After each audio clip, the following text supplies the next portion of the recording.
Hi, I'm Leslie Fightmaster for Poppy and Seed, and welcome to today's class on renewal. So today I thought we would work into a headstand because when you go upside down, all of the blood gets kind of moved around. You get sort of more going toward the head. It doesn't actually move there, but it feels like it does. And when you have that happening, some people think that it's a nice way to renew, plus it's a great way to change your perspective.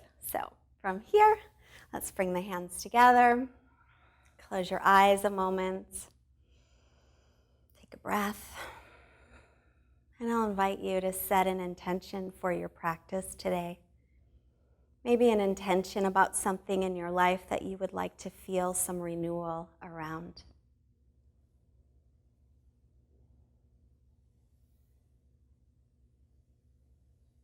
And release the hands and let your eyes softly blink open. And let's make our way onto our knees. We're going to sit in Vajrasana with the hips on the heels. And then just going to do a little bit to warm up the shoulders. So first, ground down into your sit bones in toward the heels. And then imagine that you've got a weight right here where your hip creases are, and that's pressing down. And then from there, you're lifting away and growing taller. So lengthening through all four sides of the waist, reach the crown of the head up toward the ceiling, and then watch your shoulders. Make sure they're widening your collarbones. They're not coming forward, but they're going back. That's an important part of a headstand, is making sure that, I'll show you, these bottom tips of the shoulder blades are moving toward the chest. Instead of moving away, they're moving forward, okay? You want to have that happen before you come up into a headstand, and I'll show you how you can know, okay? So, but first, sit up nice and tall. Inhale, sweep your arms out, around, and up, making sure that your ribs are pulling in and the spine is lengthening in the back. As you exhale, come halfway down, and then bring your right arm on top of your left arm. Either touch the backs of your hands or your shoulders, or maybe you can wrap around and touch your palms. Anything works. So right now, we're stretching the shoulders. So they're actually moving, the shoulder blades are moving away from each other in the opposite direction that they will when we're doing our headstand, but we're getting them warmed up. So just take a couple breaths here.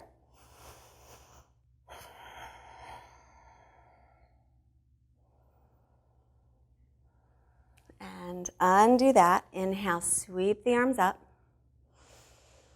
Keeping the ribs in, lengthening the back. Exhale the arms halfway down. Now left on top of right. And again, backs of the hands touch your shoulders or palms. Lift the elbows up, shoulder blades moving down a little bit, and breathing here. These are Garudasana arms, eagle arms.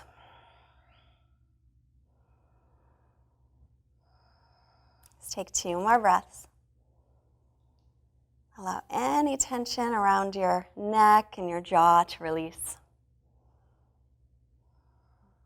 And let's release that. Coming forward.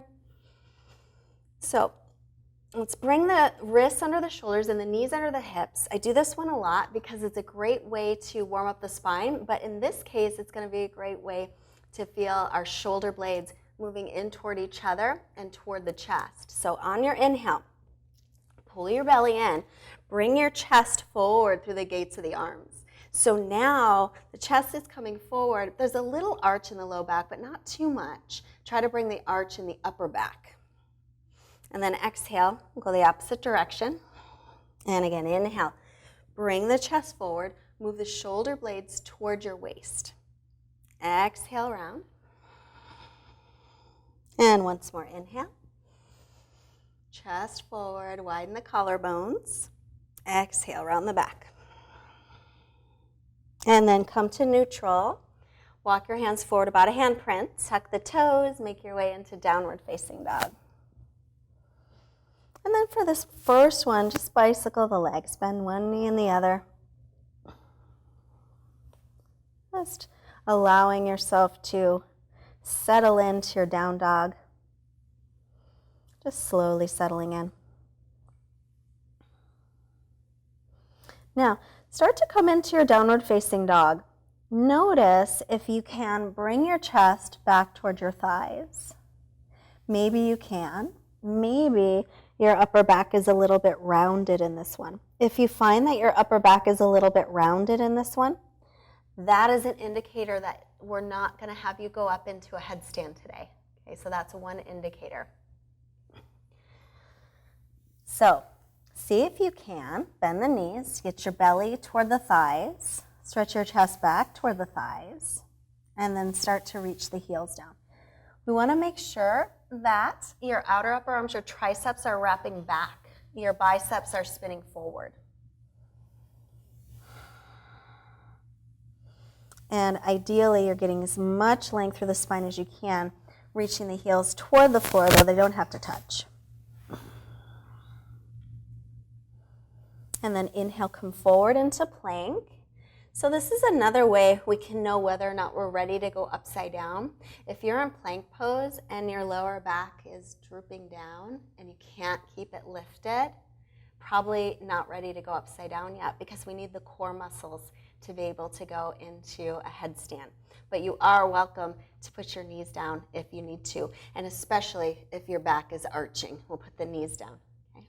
Shift forward, lower all the way down on your exhale.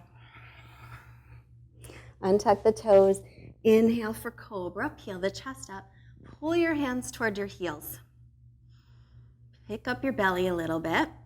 This is another nice pose where the shoulder blades move in toward each other and press forward toward the chest. And then exhale back into down dog. Take a breath in here. Exhale it out, bend the knees and look up, step or hop your feet to the hands. Inhale, lengthen the spine, look up halfway. Exhale, fold. Press through the feet with a long spine, come all the way up. Sweep the arms out, around, and up. Pause here at the top. This is another way you can know whether or not your shoulders are quite ready for going upside down. If your hands are in front of you and they won't go up by the ears without throwing your ribs out and arching your low back, then your shoulders might be too tight. And then exhale to Samastitihi.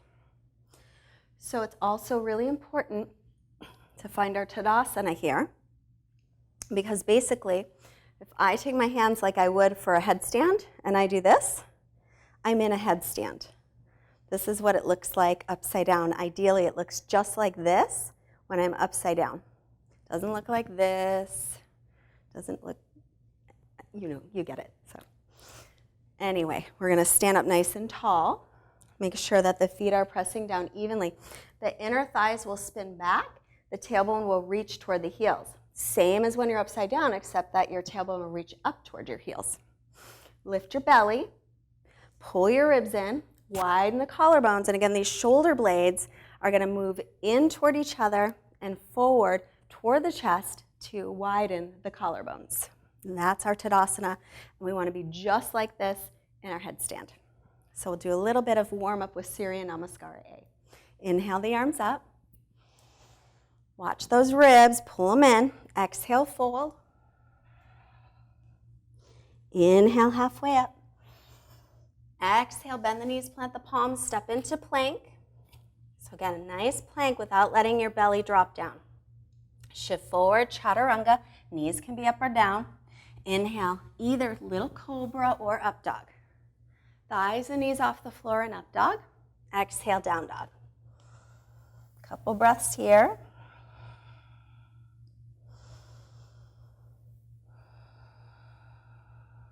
And one more breath in. Exhale it out, look up, bend the knees, either step the feet or you could hop if you want to.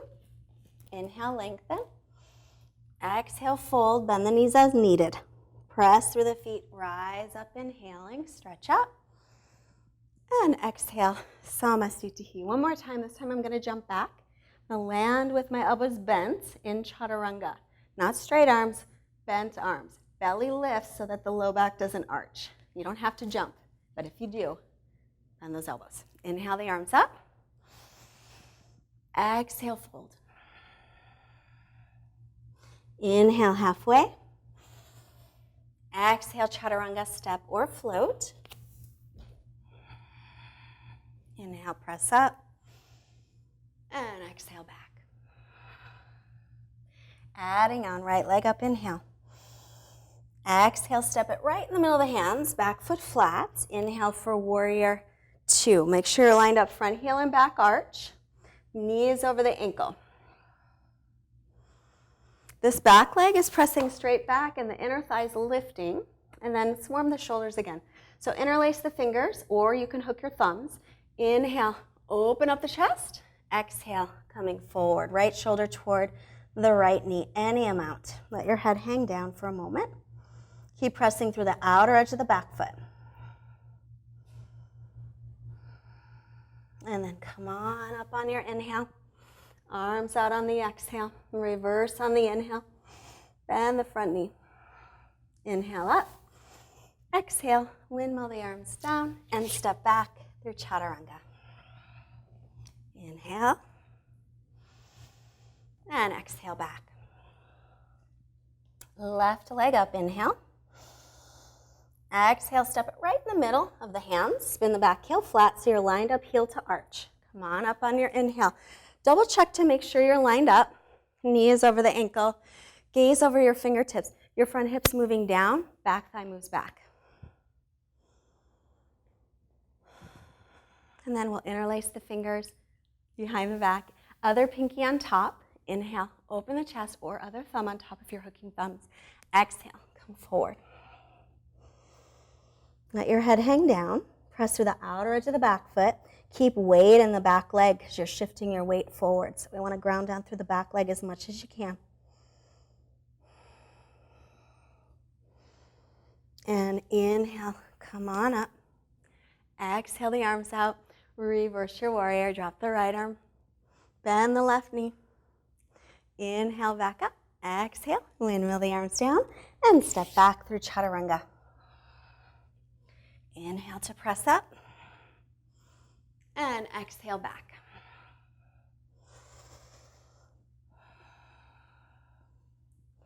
From here, let's walk the hands back to the feet and just take a forward fold. Bend the knees here if you need to. And gently rock side to side.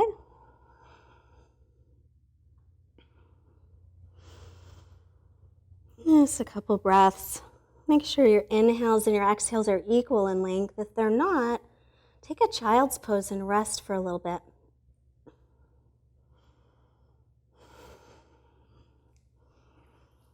And then we'll walk back into down dog. And right leg up again on your inhale. This time we'll lift it from the inner thigh, making sure the hips are nice and level. Pause here just a moment. Pull the ribs and belly in. Exhale, step it up by your right hand. Stay on the ball of your back foot as you come into a high lunge crescent. So first, bend the back knee a little. Drop the tailbone down. Lift your hip points up. Excuse me. Pull the right hip back and then straighten through the back leg. Now we're going to add our arms in Gomukhasana. Oh, I said Gomukhasana earlier, didn't I? No, I didn't. Gomukhasana arms, for real. Bend your right elbow. So right elbow, I'll just show you from behind. Right hand toward the upper back, left arm out, thumb facing down, and clasp your hands. If you don't clasp your hands, grab your shirt, grab a towel, whatever you have. Roll your left shoulder back and spin your right tricep forward so the right elbow is straight up toward the ceiling. Take 2 more breaths. This right arm, this top arm, it's in the same position almost that we'll have it when we get into our headstand. And then reach up, exhale, hands down, step back to down dog. Left leg up, inhale. Lift it from the inner thigh, pause a moment. So we're just practicing not letting the hip open up, level hips. And then looking forward, step it up. Stay on the ball of the back foot. Come on up into crescent. And again, we'll bend the back knee. Drop the tailbone. Your frontal hip points will lift up towards your lower ribs. Make that space a little smaller. And then straighten through that back leg. Get the left knee over the ankle. And breathe. And we'll add the arms. So bending your left elbow, left hand toward the upper back, right arm out, thumb down. Sweep it behind, clasp hands, or hold your shirt or use a towel or a strap. Roll your right shoulder back. Lift your left arm up, spinning the tricep in towards your face. And again, that left arm will be very similar to when it will be when we are in our headstand.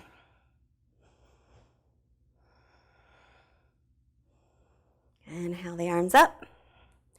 Exhale the hands down. Come into downward facing dog. And then take your knees to the floor. We're going to practice dolphin pose, which is another good indicator of whether or not you should go all the way upside down. Interlace your fingers. Take the pinky, though, and make it flush with the other pinky so you're not going to squish the bottom pinky down. And take your elbows to the floor.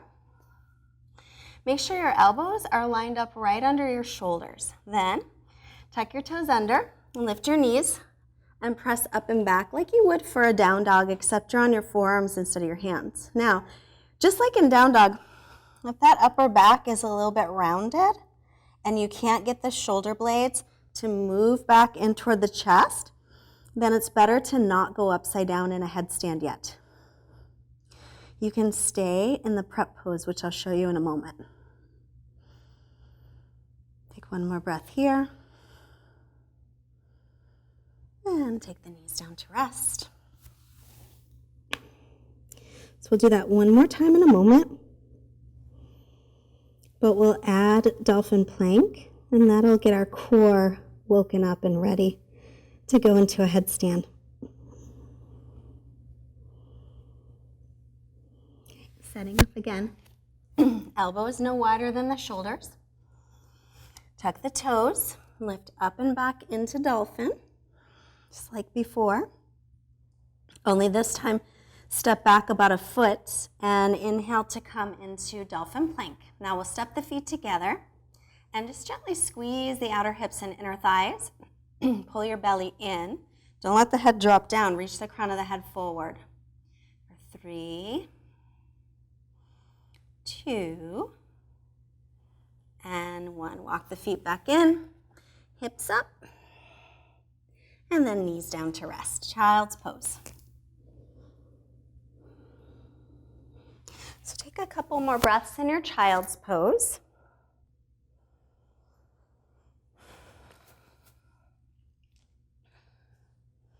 And then look forward. I want to show you something with the shoulders that's important for a headstand. A couple things. First of all, it's important to put the very crown of your head onto the floor. So this is the way that I was taught. Seems silly, but it works. Stick your thumbs in your ears. And then bring your middle fingers together at the top of your head. Right there. Now, thumb on your nose, thumb on the back of the head should intersect. Okay? That's the part of the head that you want on the floor. It's important because it keeps your neck safe. If it's too far forward or too far back, then your neck is at risk. Okay?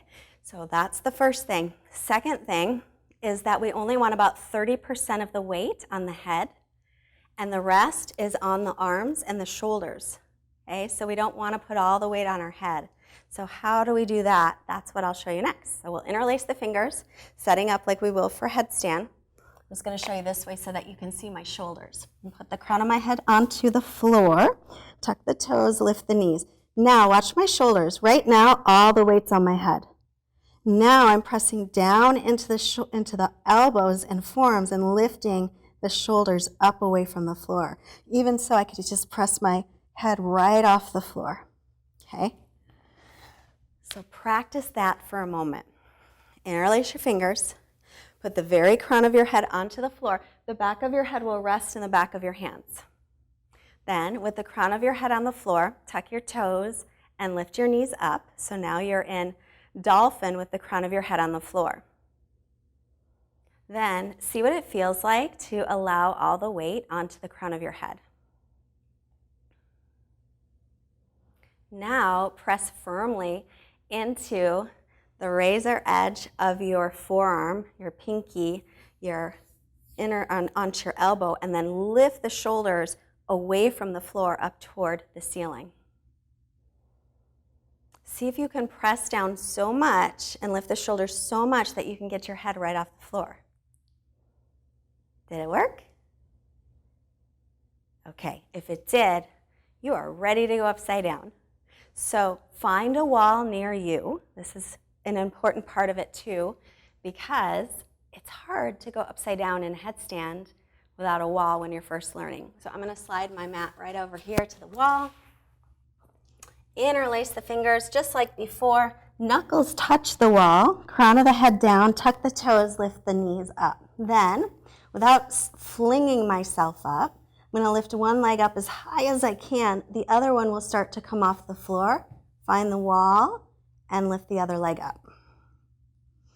I'm going to press into the elbows and the forearms so much I can lift my head up off the floor. You don't have to do that, but I could. So we want to make sure that we're not putting too much weight on the crown of the head. Pull the belly in, reach the tailbone up toward the heels. Maybe if you're balanced, you can take your feet off the wall. Otherwise, keep your feet on the wall. To come out, start to bend your knees, and then take one foot down and the other, and take a child's pose right away. So don't come up at all, just a child's pose first.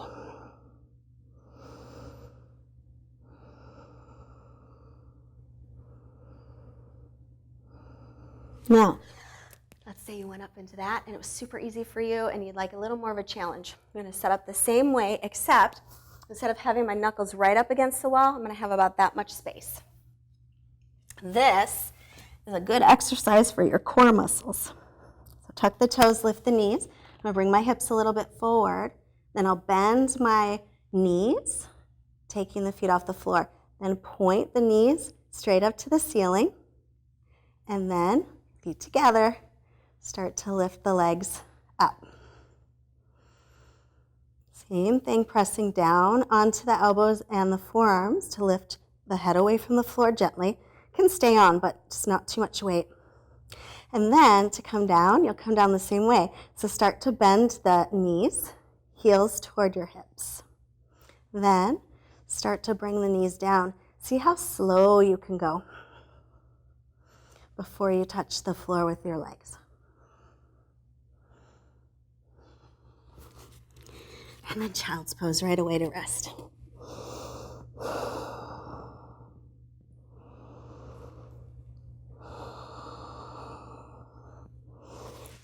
And then I'll move my mat a little bit away from the wall again. And let's come into downward facing dog. So this is important because we want to release the head and neck a little. So in your down dog, just slightly nod your head yes. Move your head from side to side. And then looking forward, we'll come through and sit. Lie down for bridge pose. This is another good counter pose after going upside down. So feet hips width, heels under knees, arms by your sides. Press into the heels and lift. Lift the hips, low back, mid back, maybe upper back. Keep the chin away from the chest. Interlace the fingers, roll the shoulders under, or keep the palms flat. And breathe. Keep reaching the tailbone toward the backs of the knees. Inner thighs spiral down. Just going to take 3 more breaths. So we're just going to do one of these today.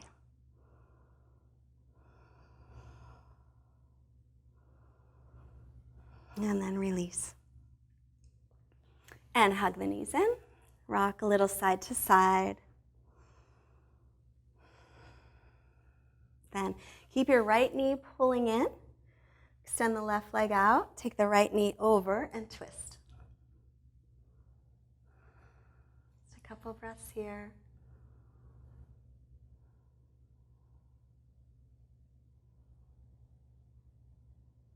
And then back to center.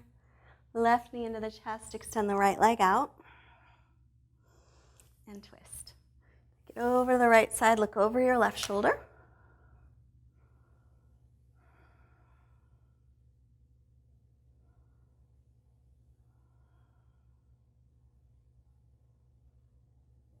And back to center. Tailbones lengthening toward the heels. Shoulder blades moving toward the waist. And let your feet just flop open, arms by your sides, palms faced up, and close your eyes and rest. Just a few moments in Shavasana.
Take a long breath in. Exhale it out. Start to make some movements in your fingers and your toes and your hands and your feet. Stretch through your arms and your legs. And bending your knees, roll to your right side, pausing a moment for gratitude for all of our blessings.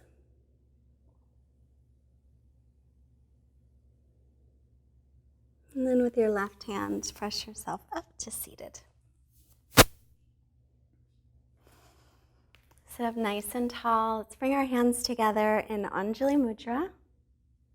Let's bring the hands to the forehead, reminding us to have clear and loving thoughts. Our hands to the heart center, reminding us to have clear and loving intentions. And our hands to the mouth, reminding us to have clear and loving communications.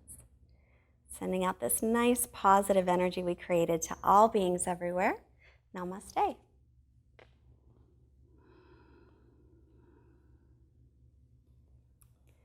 Thank you so much for joining us today. I'm Leslie Fightmaster with Poppy and Seed. You can also go to fightmasteryoga.com if you like. And I hope that you are feeling renewed after going upside down in your headstand today. Have a wonderful day. Hope to see you next time. Bye.